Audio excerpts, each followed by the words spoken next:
New episodes of the Birdie Golf Club podcast are out every single Tuesday. Make sure to follow, subscribe on whatever platform you're on to not miss an episode.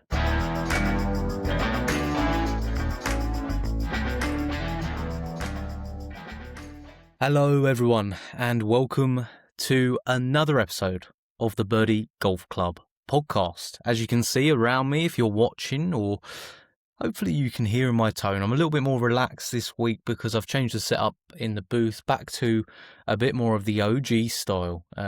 Just felt a little bit more comfortable, felt like I could have more relaxed conversations in this setup rather than the cramped setup where I was before. So I hope that translates to better quality for you all and better conversations as we go on. Thank you all for your support. As you continue to listen, I really do appreciate it. Numbers continue to increase, so thank you so much. Make sure you share with your family and friends, leave a review, and all that good stuff. This week on the podcast, we have Alex Huang on the podcast. Now, Alex is the COO, I believe, of DECADE Golf. Now, what Alex brings to DECADE is his ability to look at numbers and make sure that it all marries up. And he puts this in a far better way than what I have just then in the podcast by sharing his experiences of when he was involved with poker, how he met Scott Fawcett, and then how he became part of DECADE. The things that we talk about, I can attest to, genuinely will improve your golf game. So if you're listening and you're getting ready for 2026 and the golf season, you're playing a bit now in what is considered the off season, and you just want to bring down your handicap, better game management on the course, then the things that Alex talks about and the principles that he is applying genuinely do work. I shot my best round of golf ever playing these principles.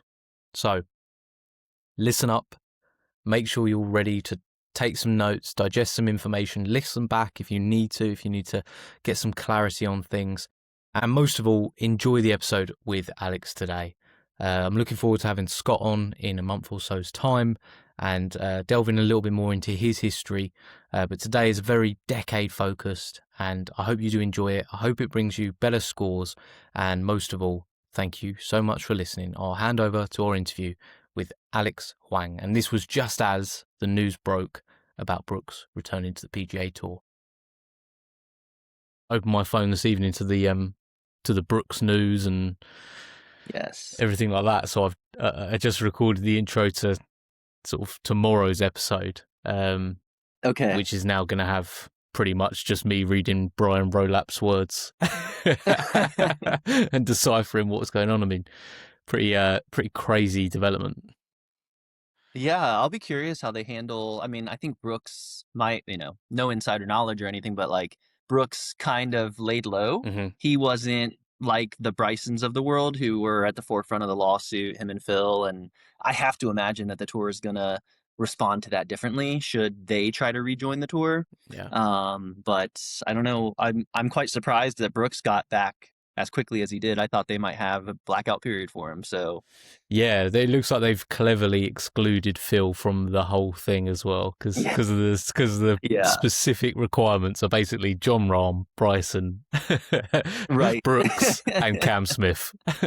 The rest of them. So it's I don't know. We'll see. It's been, you forget how enjoyable it is to have those guys in the field. Yeah. Until the majors happen, and then you're like, oh yeah, like golf is just better when you've got Rahm in the moment and Bryson and all of that. So absolutely, yeah. And it was interesting they included the players as well, because obviously it is elevated, but they've elevated it again by including it. So maybe Rolap's planning on a fifth major sort of talks, maybe. Yeah. Well, Alex, thank you so much for joining me. I was really glad Scott sort of connected us and got the ball rolling on this. I ask every guest pretty much the same question at the start of the episode, and that's, when was the first memory they have of picking up a golf club? I don't know if you have that memory. So I didn't start playing golf. I started out playing baseball, then I kind of evolved from, it's funny, I played baseball and started to dislike baseball because it was a sport that you could have a good game and you would still Hmm. lose because you had teammates. So then I transitioned to tennis, and then I really enjoyed tennis, but then got frustrated because it was a sport that you kind of required a good opponent to have good rallies. And then I kind of moved on to golf. So I didn't really start golfing until I want to say it was my summer after my ninth grade year. So that's freshman year here in the Hmm. States. And I distinctly remember my first round of golf. I shot 90 on 9 holes. And the ninth hole at this course, which is our high school's home course, it was a forced carryover a pond.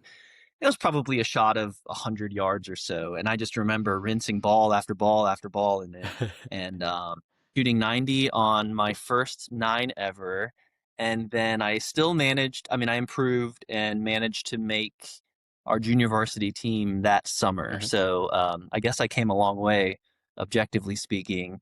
But yeah, I don't have a vivid memory of the actual first time I Hmm. picked up a club. I just remember having you know, a set of clubs that were just a mishmash of a bunch of probably generic brands that I scrounged together at a garage sale or something, and then went out with some friends. Frankly, probably stole a bunch of golf balls from the local driving range, and then you know, fittingly deposited them all into the pond at number 9 at Homestead Golf Course. I love that. I love that. So it was a bit of a later development for you because you were sort of multi-sports athlete before, really played plenty of sports growing up, which was probably pretty key in developing as a person that could adapt quickly to other sports. Right, that tends to be a theme that runs through a lot of people that I speak to when they've played multiple sports growing up. They have that adaptability to then kind of get what you need to do in the game of golf, and that was kind of right for you. Yeah, yeah, it worked out. Just always been a relatively athletic person, Mm. and then, like I said, it was kind of like a natural transition because I had like the hand-eye coordination that I developed through baseball, and then obviously on TV, golf looked so easy. It's like this ball's not even moving. How hard can this be? And met some great friends that I still keep in touch with today. 30 years later. So definitely just something special about the game that really was magnetic for me Mm. and kept me interested in it through high school, and then obviously now I'm working in the industry. So Yeah. So were you always looking at golf in this sort of analytical way when you came into it? You said obviously shooting 90 over 9 holes. Did you come away from that with the thought process of, okay, I'm probably not going to hit the ball amazingly better next time I go, so can I reduce the errors? Or was that like a slow burn that sort of led you to where you are now? yeah, that's a great question. I think that, so I'm 40 years old, and when I was playing golf, we didn't have this access to the data, and we had ideas and theories behind certain things, right? And Mm. as a reference point, our golf team, we kept three stats when we played a match. Our coach wanted to know how many fairways we hit, how many greens we hit, how many putts we had. Mhm. Now, obviously, that's a step in the right direction, but we understand how antiquated and misguided a lot of those numbers are. And, at that time, we just didn't have the access to this information to understand. Obviously, strokes gained was transformative to how we look at golf. Mm. And kind of to your question of how I approached the game, so through high school, I'm of the age where sort of the poker boom happened, where ESPN invented the whole card cameras, where the World Series of Poker became just a staple on the television sets of all of me and my friends, and we would get together every weekend, bringing our piggy banks to play poker while we had rounders on TV or like the latest World Series of Poker episode on ESPN. And I've always had a knack and interest in puzzles, Mhm. and that's kind of what actually drew me to poker.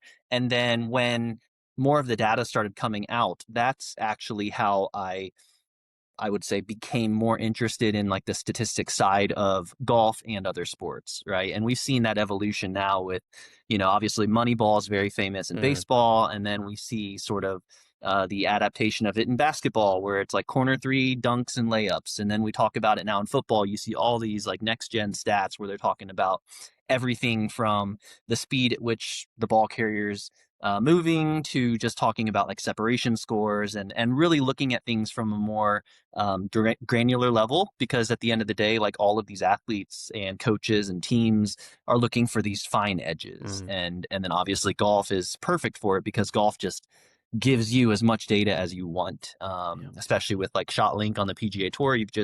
You're littered with, you can dive so deep and get lost in the woods with just looking at stat after stat after stat. And I think that's what really drew me in, is because one of my attractions to poker was that side of things, Sure. where I worked in the poker space for 18 years, and we had the world's largest poker analytics software.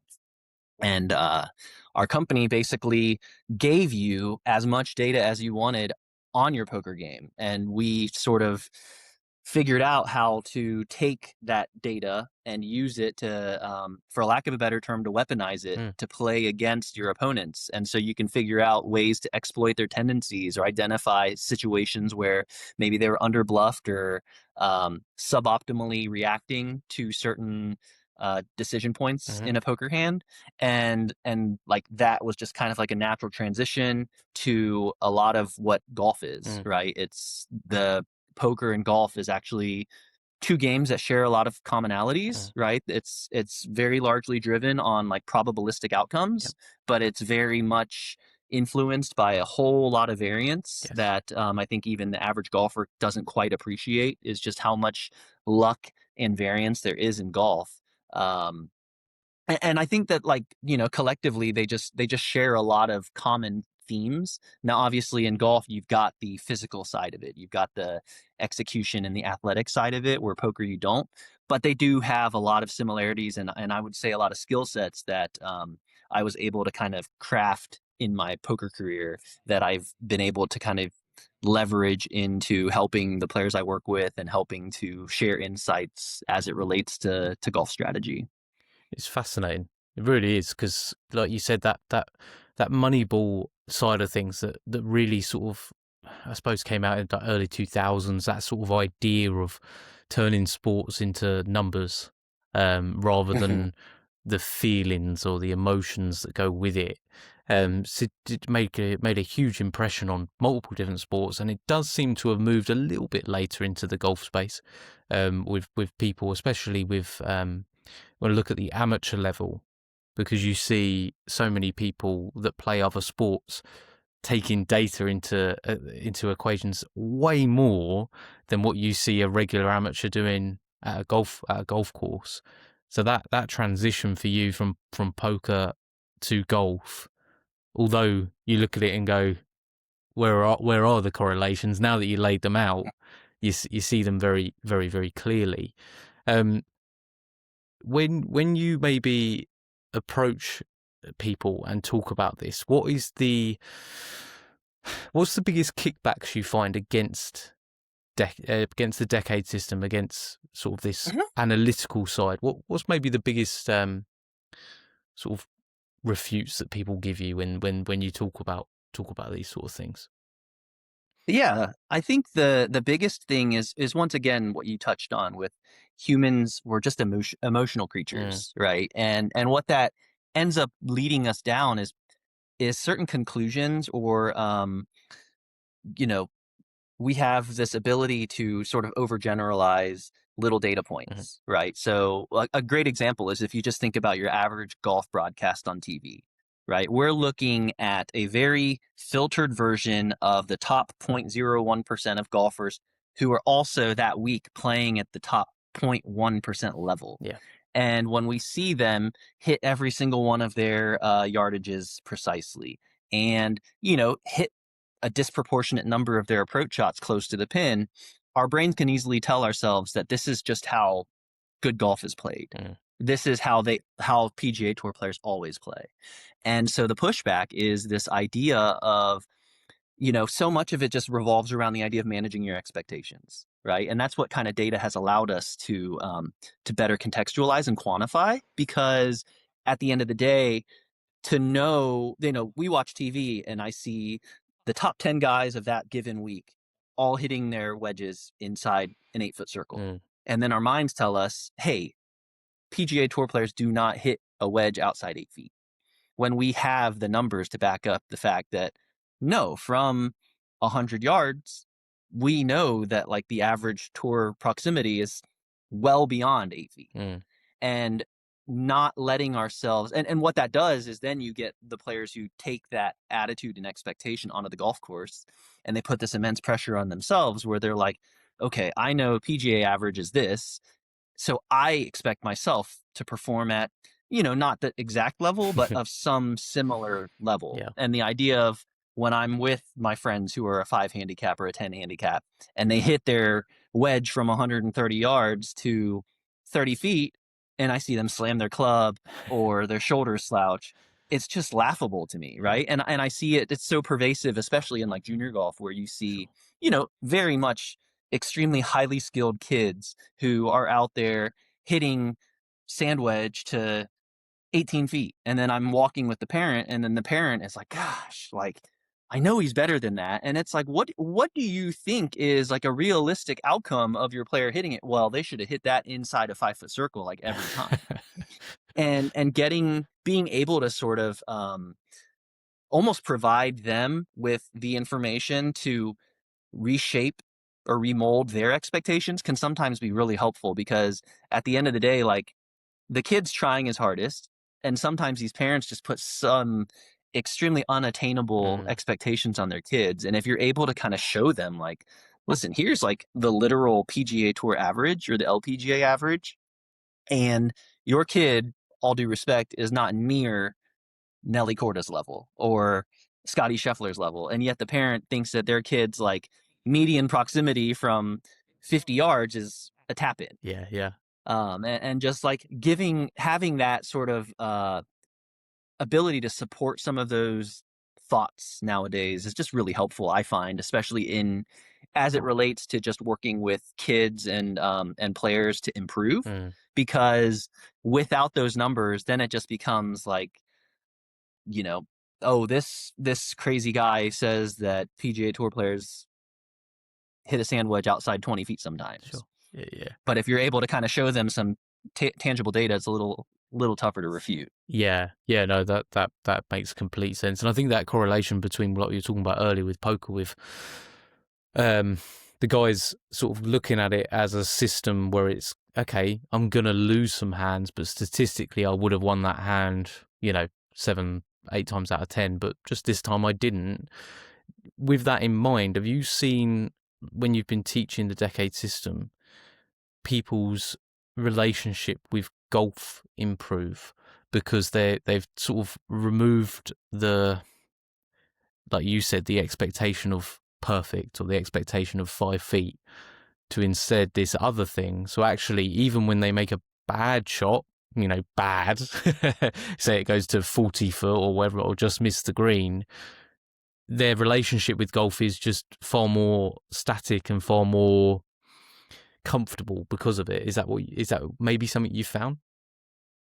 Yeah, that's a perfect way to put it. If I just reflect back on one of the LPGA girls I work with, her name's Kaylee McGinty, and she was an LPGA rookie this past year. And going into Q school, one of the struggles we have, and one of the first things I say to a lot of the tour players I work with is like, I need you guys to understand that while I understand you guys are all perfectionists, you cannot expect perfect. And you need to relinquish the sense that everyone else in the field is playing perfectly, right? And so, the great example is going into Q school. LPGA Q school is a 90-hole marathon, right? So over 5 days. And we kind of went in with a really, really nice strategy, and really centered around the idea that, like, despite the size of these greens, despite the ridges in these greens, we're going to focus on hitting more greens in regulation than any other girl in this field. However, we're also going to understand by doing this, and if we successfully execute, we'll probably 3-putt a few more times more than the rest of the girls, just given the nature of if we're hitting more greens, we're naturally going to be a bit farther from the hole. Our proximity is going to be a bit bigger. And just the law of averages are going to tell us that we're probably going to three putt a little more often than the others, but it's going to, over the 90 holes, it's going to net out better than those who are scrambling around and trying to get up and down. So we went into the first round saying like, okay, let's give ourselves almost like an allowance of, we're going to three putt 5 times this week. And that's just okay, because we're going to hit so many greens that it's going to outweigh the harm that those 5 three putts created. And I vividly remember on the second hole, so she makes like a 45, 50 footer on the very first hole. And on the second hole, hits it to probably 18, 21 feet, downhill, little slider, and just really misreads this putt and leaves herself like a 3 or 4 footer on her second putt and misses it. And rather than be upset, slam her bag or her putter with the 3 putt, it was like, okay, that's 1. I've got 4 more for the week. Right. And it was this complete change in mindset where, again, it's like, it's giving yourself the grace that you're human and that you're imperfect, right? And while they are all striving to play at the highest level, understanding that like this 90 hole slog is going to have its up and downs. But if we kind of go in with this mindset of just understanding like, it's okay if I do this, it eases this tension and this like naturally built instinct of being like, okay, I need to get back that horrible 3 putt I just made. Yes. Yeah. Right. Yeah. Another example is another girl that I worked with. She was prepping for her US Open qualifier. And she told me on a call, like, I need to make 12 to 14 birdies tomorrow to have a chance. 36 hole qualifier. And I told her, I said, listen, you go in and tell yourself, I'm going to make 3 bogeys and have my 1 3 putt. And I like your odds, right? There's no guarantee that you're going to make it out. But like, if you do that, you're going to make enough birdies that I like your chances if you can just kind of limit the mistakes. Sure enough, she goes in, makes exactly 3 bogeys and has 1 3 putt and is medalist. Wow. Yeah. And she's just like, I can't believe, it's a complete shift in mindset, because despite sort of controlling these little errors, she still fell into 8 or 9 birdies throughout the day, because guess what? When you're a good player, you still get to hit wedges, you still get to make mid-range putts, you still get to hit some shots close, and you still get to play par 5s. Yeah. You're going to fall into birdie, right? And having that acceptance of just understanding, like, I'm going to control what I can control. And it's nobody's going to go through like a PGA Tour event. Very rarely is someone going through with 0 3 putts. Yes. Yeah. But understanding that, like, I'm going to try to 3 putt less than my competition. And I'm also going to give myself that like margin of error, understanding I'm allowed to hit some bad shots. I'm allowed to miss some greens. But if my strategy is good, I did all of the grunt work to be able to scramble and to be able to save par and hit those short game shots, so that, like, frankly, you should be playing a little more freely than anyone else, because you kind of understand how the formations of holes play out, and understanding that like you're going to miss greens and so are other people, and just having that appreciation of, guess what, golf is very, very hard, but so much of the game is really centered around like not letting your emotions override logic, and making sure that you kind of have a good game plan going in, so that you're able to, like, once again, control what you can, stay logical, and not let your emotions get the best of you, where all of a sudden you had a good target, but now you're trying to get back that bad 3 putt you just had. And then you compound this mistake into being short-sighted, trying to hit a hero flop shot, leaving it into a bunker, and the next thing you know, you blink and make double. Yeah. It's like And, you've been watching we me, all fall Alex. yeah, I mean, we're all guilty of that, right? Because we want to shoot our best scores, but we end up just falling into this trap where we think we can pull off perfect, right? And obviously, like, the tour players, their skill level is better than ours, but at the same time, they still are human and they're still emotional, and they're like just extremely, extremely. You can get tunnel visioned into this idea of like, I need to get back everything on this one hole Mm. instead of staying patient and just kind of letting the chips fall, right? And that's like I said, just a trap that I see a lot of players fall into, where they're trying to get back everything in one shot in one swing, Yes. and usually that doesn't end well. ShotScope is the tool that you don't have in your bag yet, and the one that you need. Whether you like wearing a watch on the course, whether you like using rangefinders, whether you just like having the tags on your clubs to know your distances, ShotScope gives you all of that. Before using ShotScope, I was unaware of the best parts of my game and the worst parts of my game, but using their watch and their rangefinder has enabled me to work out where I need to improve, using shots gained data to accurately see where I can improve. And I want that for you too. So if you use the code Birdie Golf Club on the ShotScope website, that will get you 15% off the entire range. So make sure to head to the checkout, put in whatever ShotScope product you want, enter code Birdie Golf Club, and you will get yourself 15% off. It helps support the podcast and can help improve your game. Yeah, so that must be the sort of execution over expectation sort of dilemma, right? That maybe, as you were saying, so would it be better for most people, because I've never thought about it this way before, of going out and, like you just said, giving yourself, okay, I'm going to make, I'm playing off 10 currently. I don't know what the statistics are for 3 putts, but Yeah. probably pretty high, right? And yet I go out time after time, and I'm sure everyone probably does this, and goes, no 3 putts today. That's going to be where I make the difference. What would you say to that? At my level, that's insane, right? Yeah, I mean, it would be like, I'm rooting for you, but I certainly don't like your odds, right? Especially if you're planning on hitting some greens. Yeah. Right? Because if you just think about it, like, once again, the more greens you hit, the more opportunities you are likely to 3-putt.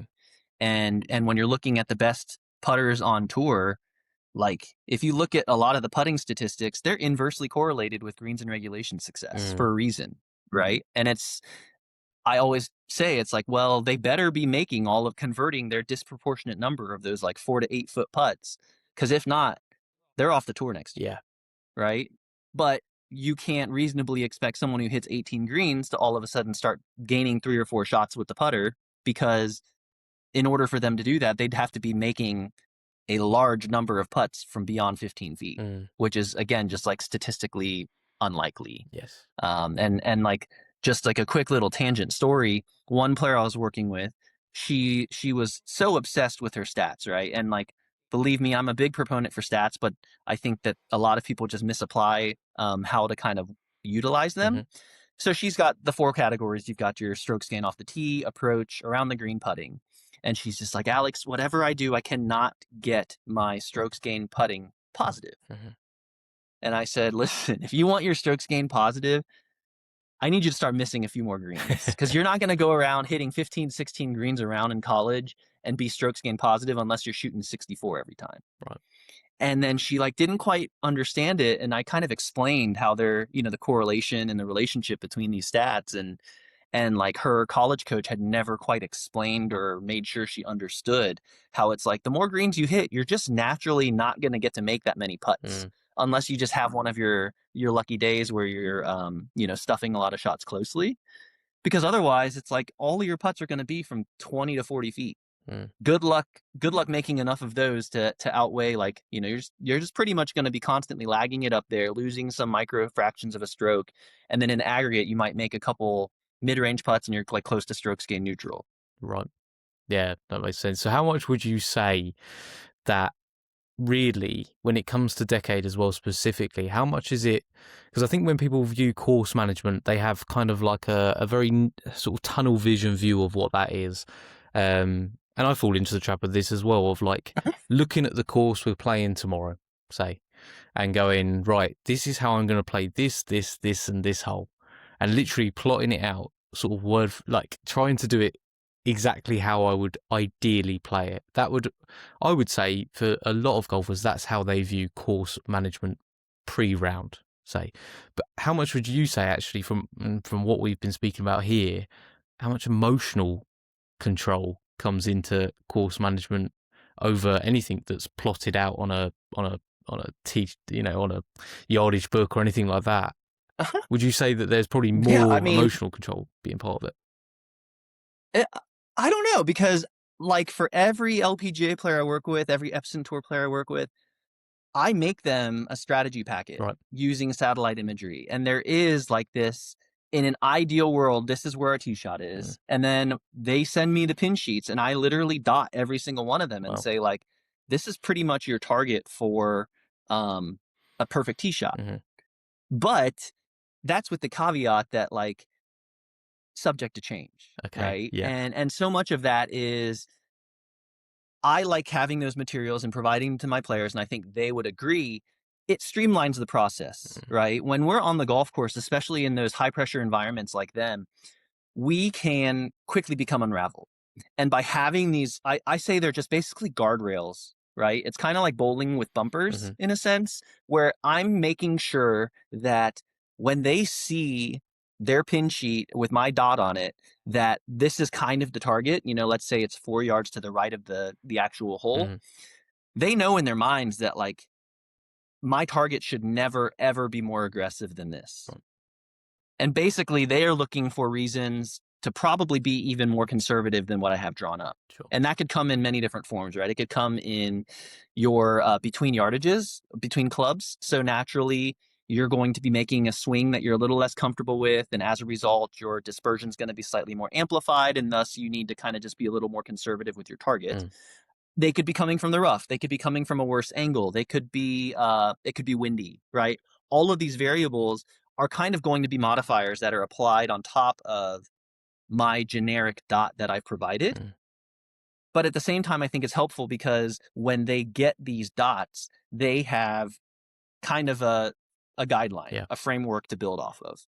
And that can be very, very important, especially when you're dealing with, let's just use that last example. You just made a bad 3-putt on the last hole. You've got wedge in your hand, and all you can think is, like, I'm going to stuff this, I'm going to get birdie, and I'm going to be even from the bad 3-putt I just made. But maybe on my pin dot, the target is actually 4 yards off to the right because we're protecting against a water hazard on the left. And this serves as like a reminder of, hey, let's snap out of this emotional state of mind and let's get back to the present. Let's remember why this dot is not directly on top of the flag. And let's hopefully, harness back the aggression a little bit and make sure that we're making some logical decisions instead of, oh, I've got wedge in my hand. All I see is a green light and I can't even process or fathom the outcome of not hitting this wedge perfectly. Yes. And the next thing they know, they're rinsing in the water, they make double bogey, and now they're 3 over par. Yeah. Yeah. You start saying the course has taken this shot from me, and all those sort of words. Yeah. So there is this blend of, like, the emotional intelligence and, I always say there's like the hard skills and the soft skills in golf, right? And like the hard skills are obviously like being able to control your club face and having swing speed and the mechanics down. But then the soft skills are also the ability to sort of understand, are you hitting it well today? Right? If not, how does that impact your predictability of your shot or your dispersion? Obviously, like, every lie is different, right? And I think that's another one that's very underrated is we're all used to hitting balls on a perfectly flat driving range, but we very rarely encounter that type of a lie on the course. But yet a lot of us don't make those little adjustments to accommodate the possibility that the ball is slightly below my feet. Now my shot's going to leak a little more right and my contact's going to be a little worse and my ball's not going to carry as far. Yeah. So therefore I should be shifting my shot pattern slightly deeper into the green to account for that. And like those are like the soft skills in golf that I think a lot of players overlook. The same as, judging wind, understanding, just once again, like that mental awareness of expectations and seeing that big picture, right? Absolutely. So overall, it is that perfect blend of, while we don't want to be emotional creatures, there is like this inevitable emotional side of it that you need to always be, have that presence of mind on. Yeah, absolutely. Over here at the moment as well, we've got just range mats. That's like you're just hitting off range mats the whole time. And every single one of my friends that has taken up the game recently, I'm like, yeah, just don't take it too seriously how you hit the ball today on that, right? Because if you want to see slow motion footage of what actually happens when you chunk one at the range, so it's all those things, isn't it? It's like carrying over to the golf course and knowing where your weaknesses are, but and keeping everything in check, which makes sense. So that was all awesome, Alex. I wondered how long before we mention him, but I thought we should probably bring up when did you and Scott get together, and how did I don't want to call it a relationship, but a working relationship. When did that sort of begin, and how did that come about? That was one of the listener questions actually for this episode of Yeah. So I mentioned the poker training business we had. So Scott was playing online poker when he was on the mini tours, and he was a member at our site. So he was a paying member, and just we had a golf forum, and he and I naturally bonded in that golf forum. And at that time, the advent of golf data hadn't quite come out, but we between that and then there was another large forum called 2+2 that had a big golf forum, and there was a big debate talking about like is drive for show, putt for dough true? And Scott had like his thoughts on that, and that some surprises other me. we I basically thought Scott would be kind of like quietly divided just sitting into there. one camp that it's like all about driving, and then one camp was all about putting. Yeah, And so that was kind of like me and Scott's first interaction. right. And then Scott built Decade kind of similarly off of our platform, right? So our poker analytics software, a quick explanation of what it did. When you play a hand of online poker, you get a textual hand history. And our software would take that hand history and parse it down into stats and display it as a HUD on your opponent's name so that you could make the proper counter strategies and once again understand where they may be situations where you could exploit your opponents. So in poker, every decision point, pre-flop, flop, river, right? You're trying to gain micro cents or micro dollars. And then in the aggregate, you want that in the end to lead to profit. Strokes Golf gained. is kind of the same way, right? Where it's like every shot, you're ideally trying to gain micro strokes on every shot you hit. And then in the aggregate, by the end of 18 holes, 72 holes, you've hopefully gained a lot of shots on the field.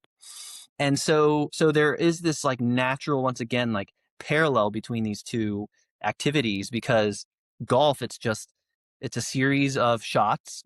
Poker, it's a series of decisions that you're just trying to like gain a fraction of a stroke here, a fraction of a dollar here. And then after you've played 1,000 poker hands or 72 holes of golf, hopefully you've now gained 5, 6, 7 shots, $500, $600, $700, whatever it is. So Scott and I, both are numbers guys. So I think we just sort of gelled in that way where it was just a nice, natural, mutual interest between us. And then I was helping some local kids in the area with just analytics, prepping for tournaments, stuff like that for fun. And then Scott asked me to join him in a more formal capacity a few years ago where, I was kind of taking over a lot of the college stuff and stepped in for Chris Zambri, who was previously in my role, who's now the head of the U.S. development team. Right. And what part of that role do you enjoy the most at Decade? What's your, when you wake up in the morning and see your schedule and go, yes, yeah, this is great. What's that for you? Yeah, I think the most surprisingly to me, because I've never been one much to like really coach, but there's such a sense of joy when my students and the teams I work with experience success.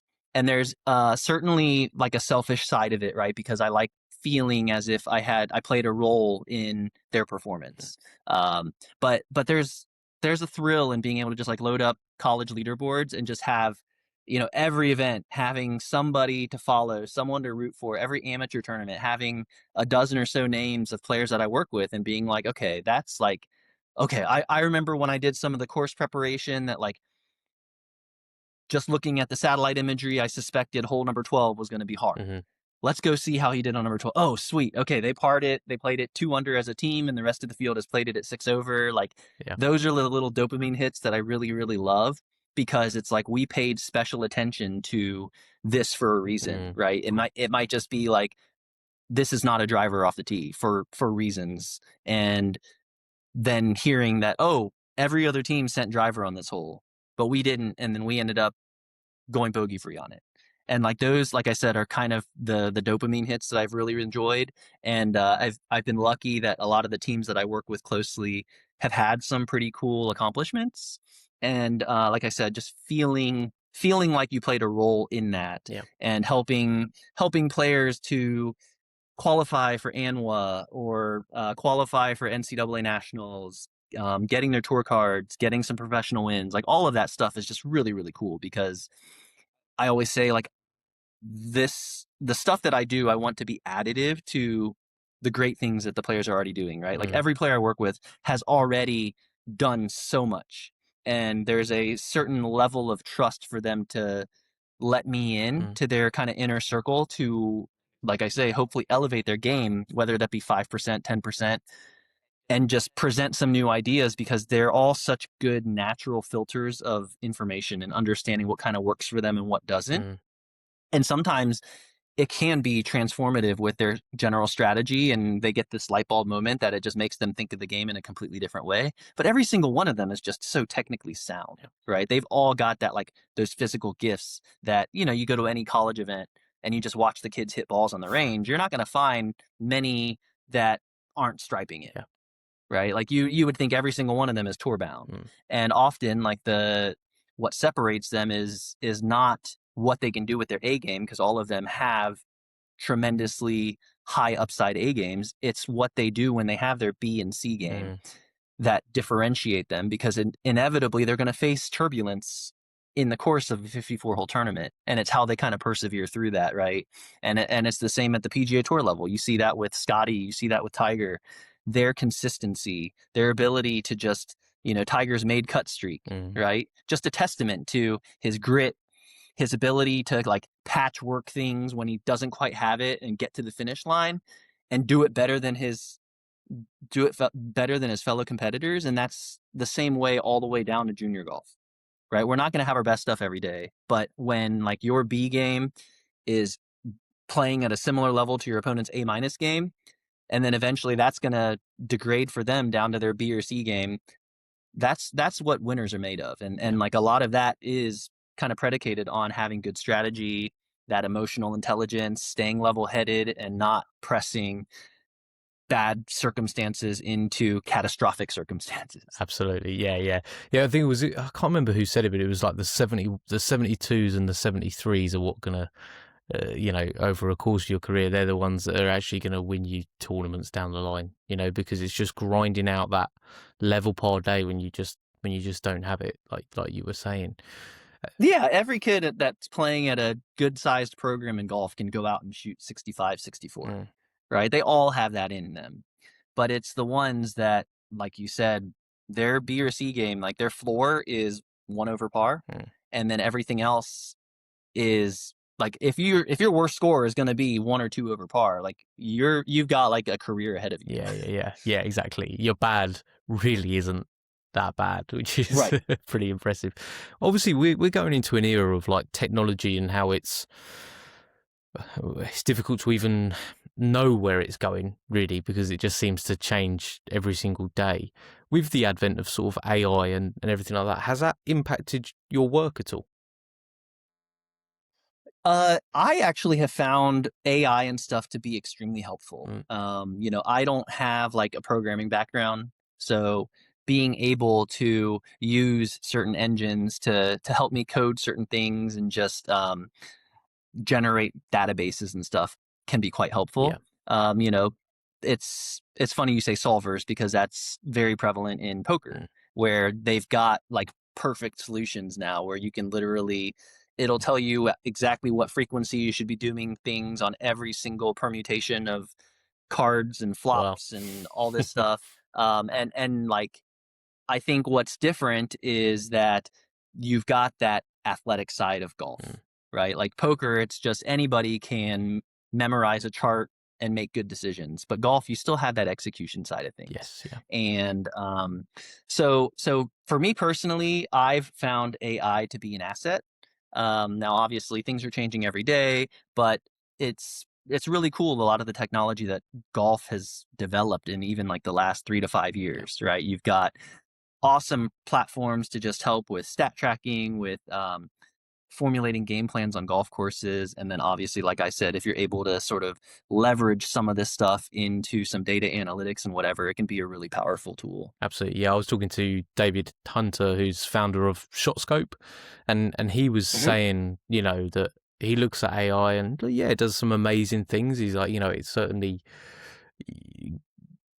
makes certain processes faster, a bit like what you were saying. But when I asked him about when it comes into golf, where do you see it going? Is it going to be AI caddies and things like that? He sort of stepped back from that and just sort of said, I just don't foresee a time when, like you were saying, kind of that execution part can be taken over by anything other than the human with the golf club in his hands. And he viewed it that Mhm. with AI's development, that basically it will just be an additive to the systems that are already in place that are there. So he's like, if we can utilize AI to make certain products better, to put in the hands of the golfer, then that's great. He's like, but I'm not here to Mhm. replace coaches with, AI things and things like that. He's like, I just don't think that would ever happen. And I guess in a similar way with Decade, like we were saying, that emotional side of things, he's always maybe going to need that human input to kind of get to that point where people kind of get it right. And that the caddy side of things maybe would be interesting for something like Mhm. Decade, but do you foresee it ever going to that kind of place where it would work? I'm cold, you're cold. Winter golf is very much here. So let's dream of a better place. Or even better than dream, let's go to a better place. If you use code Birdie Double Points at Golf Escapes, it will get you double escape points on your next trip.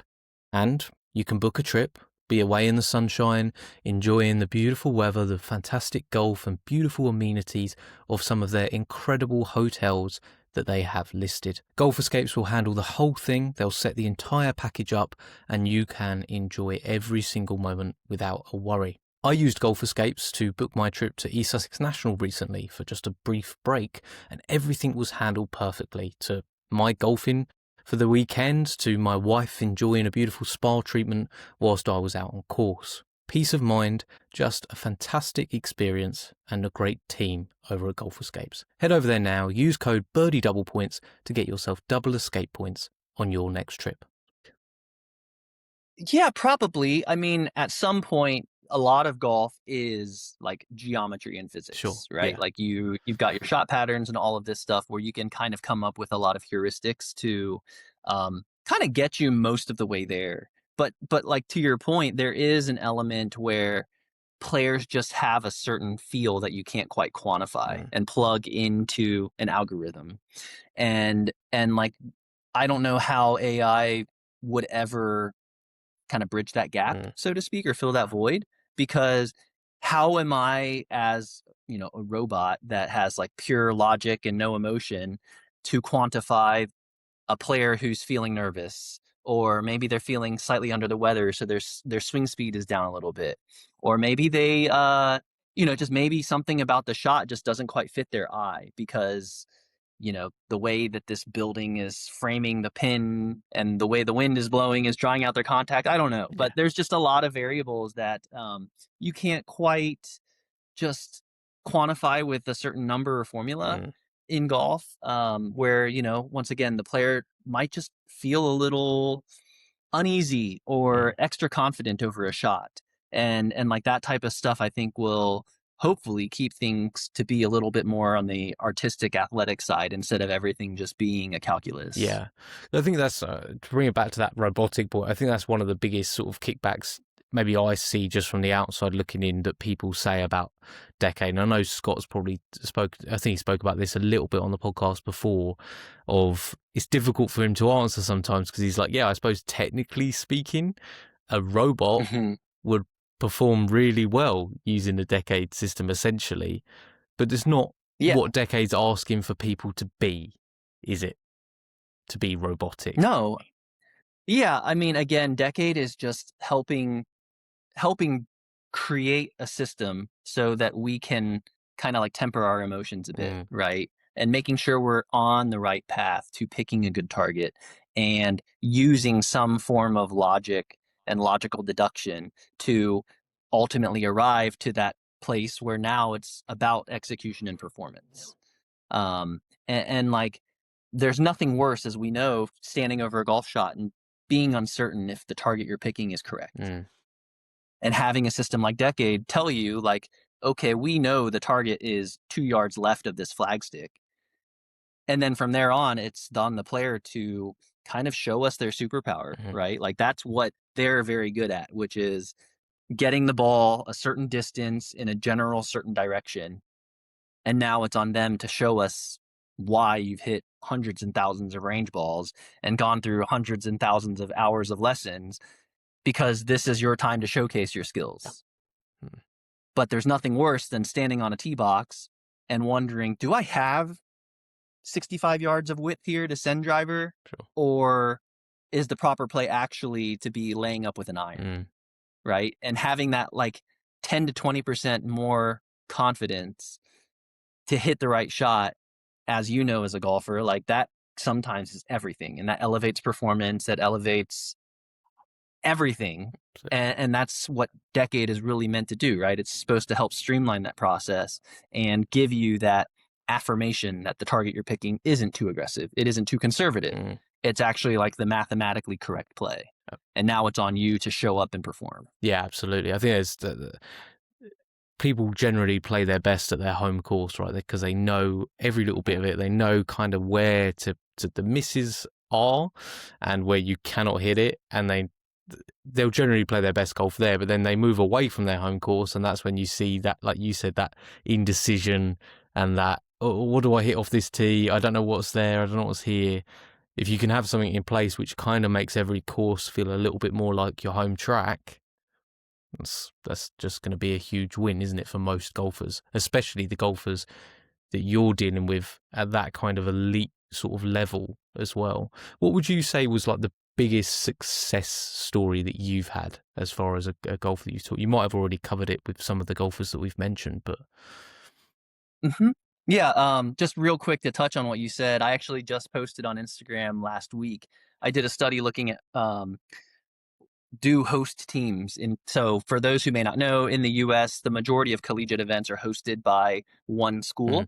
And sometimes those courses are a neutral site.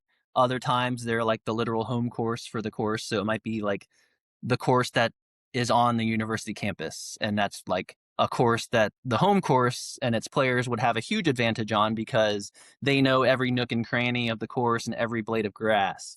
So I did this study just out of curiosity on whether host teams have a performance advantage when it comes to score. And the results were crazy. I don't remember them off the top of my head, but it was something like if you took the strokes gained average for programs when they were playing on their home course for a tournament versus the rest of the season, they had like 100% increase in their strokes gained when playing on their home course relative to the field.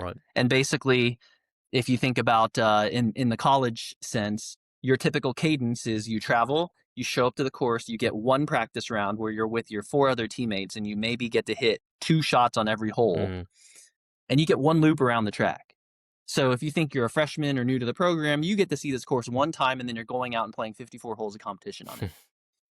That is a very daunting task because just think of, there's only so much daylight. There's only so much time for you to assess and download every little detail about the course.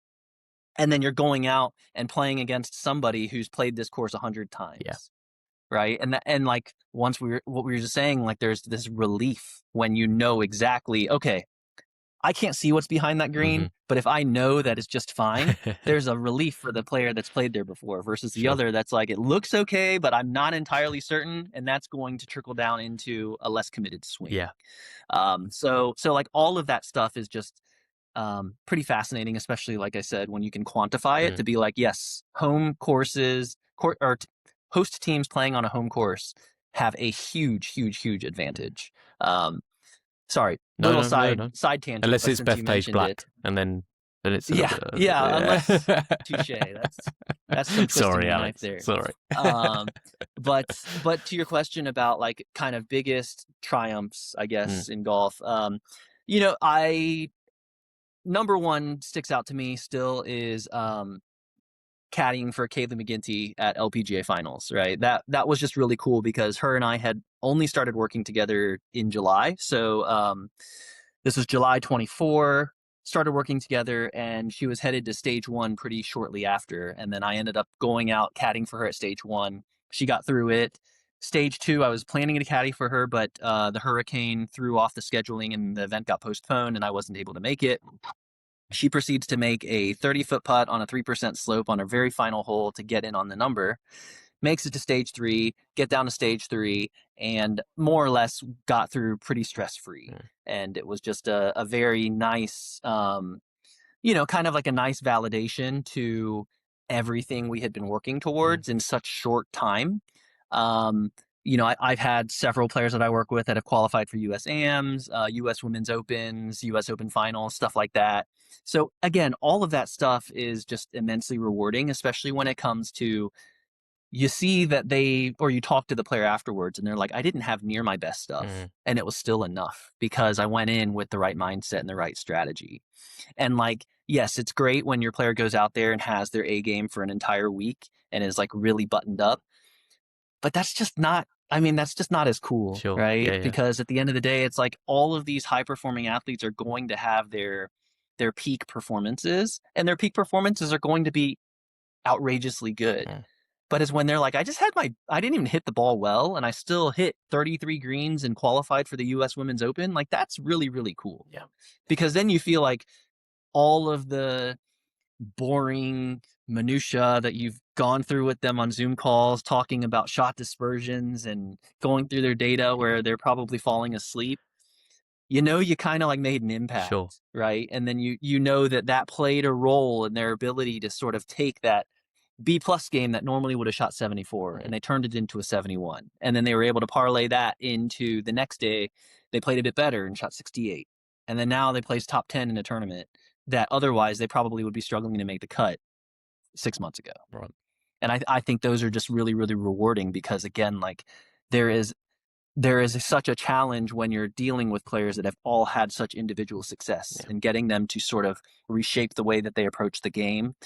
And specifically telling them like you need to be more conservative with your targets is not always a great selling point because they start worrying about like, okay, well, if I'm aiming away from flags, I'm not making any more birdies, and getting them to entrust you to give them good guidance and that you're not leading them astray is tough, right? And sometimes it's that light bulb moment where they need to have that day on the course where they're playing their C game, and then they get off the course and they shot 2 under par, and they're like, I played horribly today. And those are like the moments that now they're all in because they've had that aha moment where it's like, okay, now I get it. Everything has crystallized, and now I'm all in. Essentially, you've taken their low points and just elevated it up a bit, right? So it's never going to be quite as low. I always tell them, like, I will not teach you how to shoot 64 or 63. You're going to do that because you're good, right? But hopefully what I can do is I can take your 75s and 74s and turn them into 71s and 72s so that when you shoot your 63s, 64s, you're not going from 50th place to 20th place, but you're going from 20th place to first. Yes, yeah. Right? I always call it like leaderboard loitering, right? I want my players to kind of like loiter around on the leaderboard, just plod along, and then eventually the stars are going to align a little bit, their putts are going to start dropping, and then now they're just going to propel themselves from that like 25th position up to the top 3. Yes, yeah. Right? Instead of, oh, I shot 63 to make the cut. Right. Yeah. Scrambling just to try and make it work is kind of not what you want to see in like many ways. So, after I last spoke with Scott, I sort of implemented myself some of the sort of decade sort of principles, essentially, sort of the Tiger 5 stuff and everything like that. And I went and played, like I went away on holiday and played golf course. Like I played it a few times over and over again, and I just tried to implement. I hope I'm remembering rightly. I'm not putting words in his mouth, but he said something basically to the point of that I am very pointedly at me as well. Was that you are not good enough a golfer to basically start aiming at pins.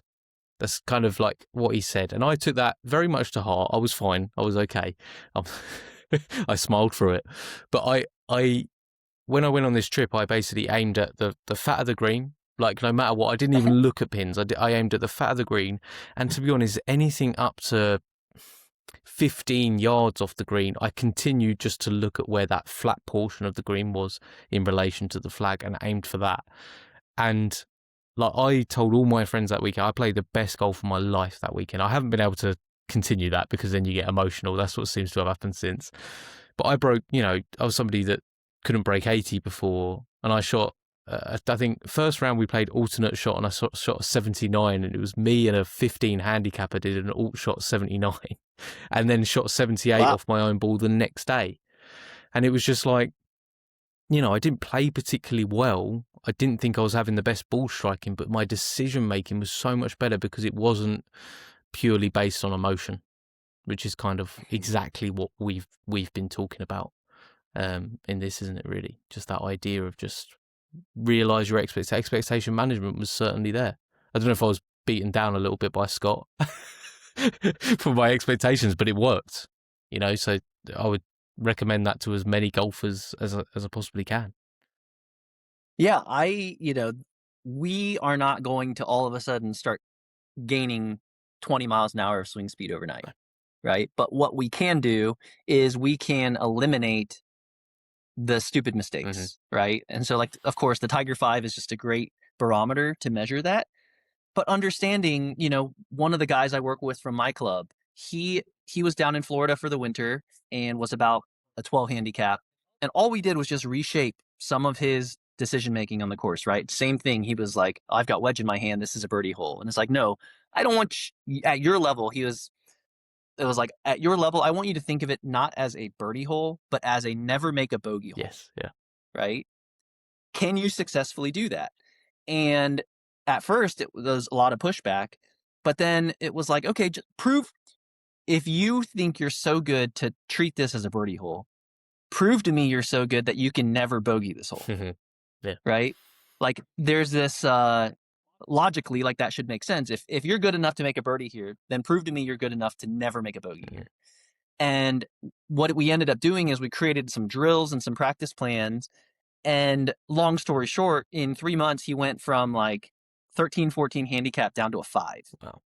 Without getting faster, without really getting better, but hit more greens, got rid of like the stupid doubles and triples, and just got a little bit more logical on the golf course with regards to those types of things. And I think what he realized most was, despite picking more conservative targets, he didn't stop making birdies. Right? Like, his birdie rate actually went up because he had more opportunities to make mid long range putts or hit approach shots that happen to be close to the hole. Yeah. Rather than now, all of a sudden, he's short sighted and he needs to do his best to get down with nothing worse than bogey. And so, to your point about like just creating this system where you're mitigating the unforced errors, right? That's really what the Tiger 5 are. They're just stupid mistakes because at the end of the day, golf has shots that are hard, right? If it's a long par 3 that's 180 plus yards and we're all hitting a 6 or 5 iron into it, a lot of us are going to make bogey. It's just a hard hole. Making a bogey there is not the end of the world.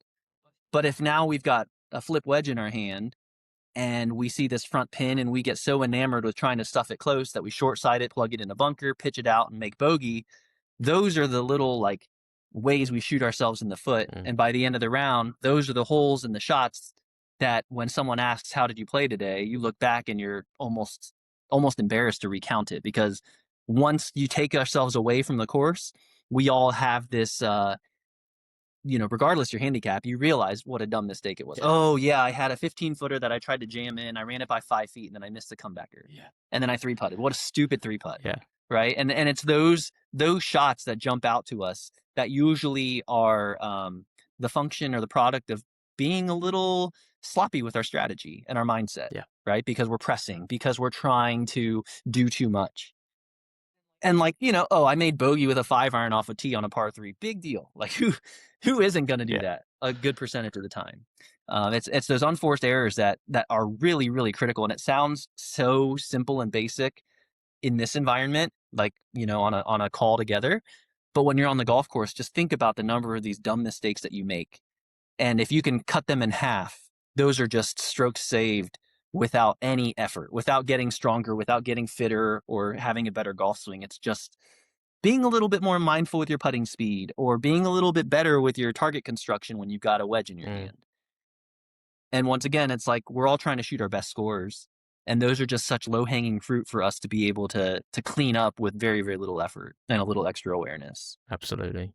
Yeah, I mean, there are so many topics we could go into, Alex, on this, isn't there? It's just non-stop, and perhaps we can do this again at some point, because we haven't even touched putting, and all those sort of type of things, especially distance in relation to hole that you're looking to try and get to. But I want to ask you sort of one final question before we finish Yeah. up. What are you most looking forward to in 2026? What's the things that, as with Decade and personally yourself as well, maybe on the golf course, those things that you're really looking forward to in this upcoming year? Yeah, I think on the decade front, I have some.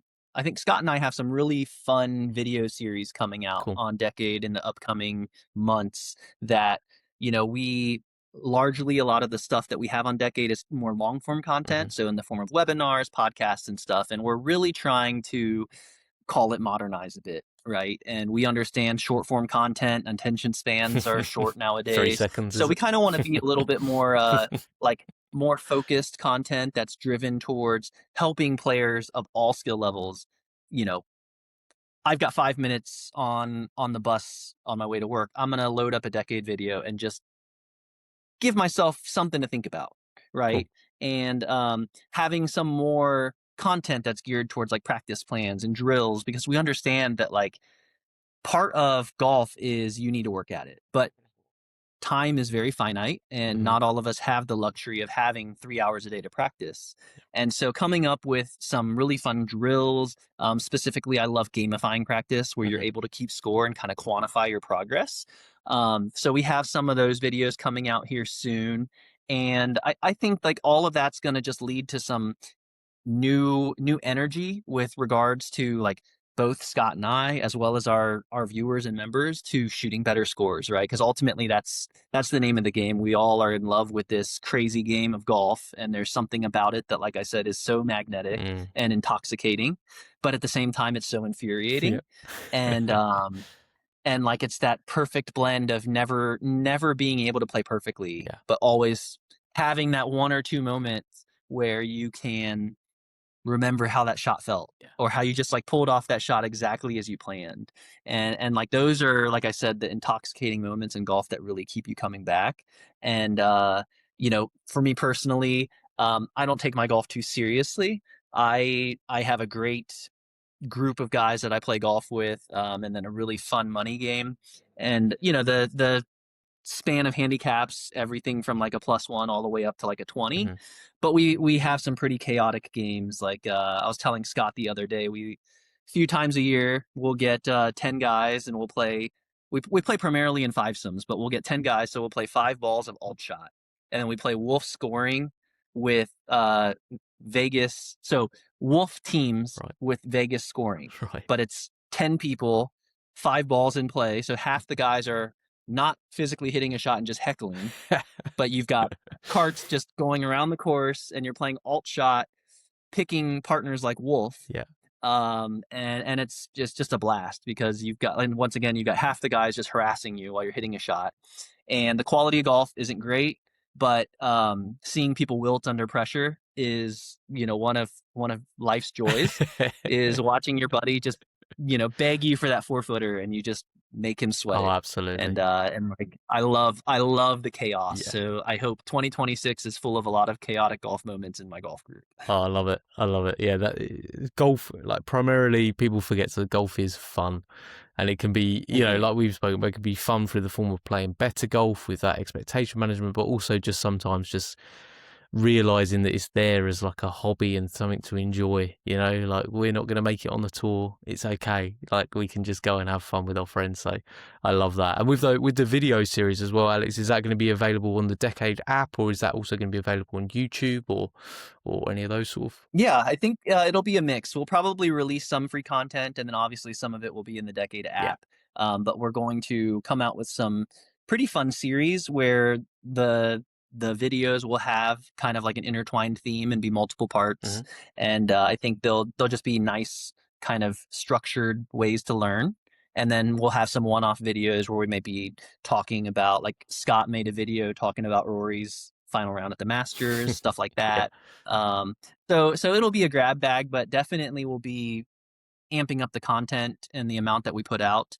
And like I said, having a little more short form content to really cater to kind of the state of the world Oh, and it's how we view crazy. content. It's crazy. You got 3 seconds apparently to capture people's Yeah. attention nowadays. So I can just about do a breath in 3 seconds before I start talking. So I don't stand much chance, I don't think. But that's all awesome, Alex. What I'll do is I'll make sure to put in the descriptions links to Alex's Instagram. Head over and follow Decade, and also to the Decade app as well for all the listeners to get in Great. contact. Yeah, well, thank you for having me on, and I hope we can do it again sometimes. Like, I'm sure you can tell, I get very passionate when I'm talking about golf, and I can talk for hours upon hours. So, thank you if anyone's still watching this late in the podcast. Appreciate you guys watching, and please reach out if you have any questions on your own. That's awesome, Alex. And I always like a guest who can talk. It makes my job a lot easier. Oh, I appreciate it. Thank you very, very much. Thank you.